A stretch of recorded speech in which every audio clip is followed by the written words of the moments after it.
There it goes. Okay, we have another one.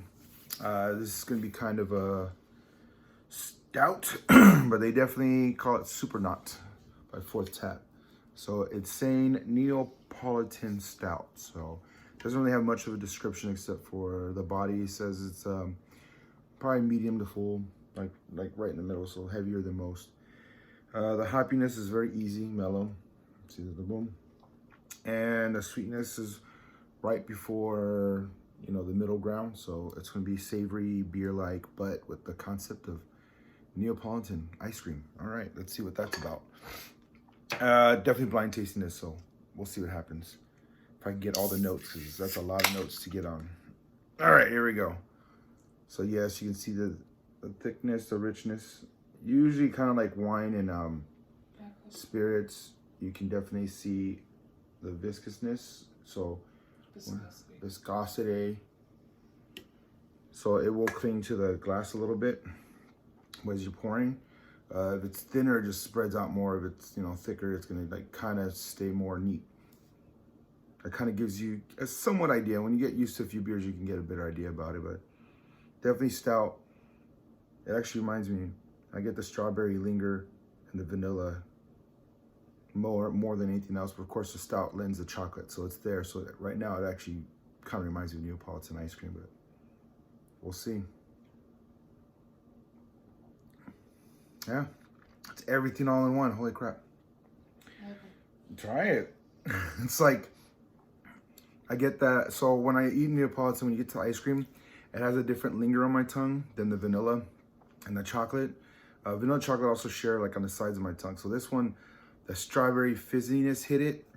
And then I caught the little bit of lingering vanilla, but then the stout took over. And it's enough sweetness where I can recognize the cherry not being tart. It's very mellow, but then as it sits, it opens up more. And then you get the stout and all the other concepts. That's pretty intense. To get a dessert and still have the beer be like beer, sometimes doesn't always translate, but this one definitely translated well. Wow. So you can taste the viscosity, and then the sugars that are still in there.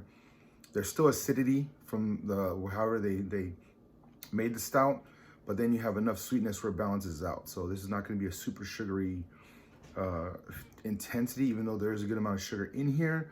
It's not going to taste like that unless you have a very sensitive tongue. You're not going to catch all that.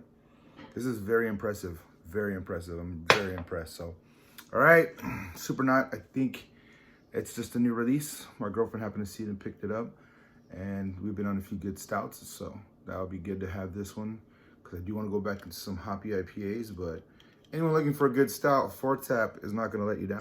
2 thumbs up. So like, share, subscribe, depending which one you're on. Most of this goes to Instagram now. So hopefully this is informative. You know what to expect, and you enjoy it as well. If it doesn't seem to be your kind of beer, that's the point of this video, is to not just be like, oh yeah, I'm reviewing this beer. It's like, I know your taste buds are different. I cook for a living. You either can handle a lot of bitterness, you're kind of in the middle, and I'll give and take if you're a texture person.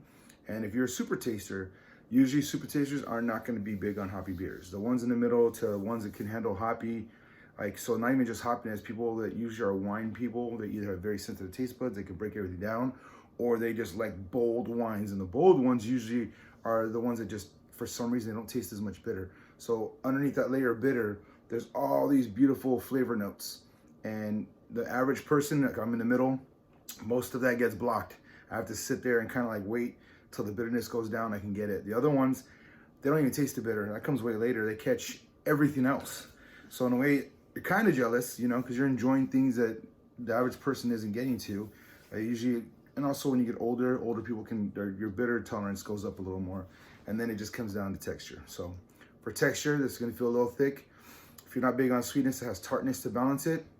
And if you're a super taster, either you're into toastiness or not. So most of the time when you taste it, it's recognized as burnt. That's the average word. Is just, you have a very strong gap of how toasty you can make it before it's just completely burned. That's why some people aren't even big on Starbucks.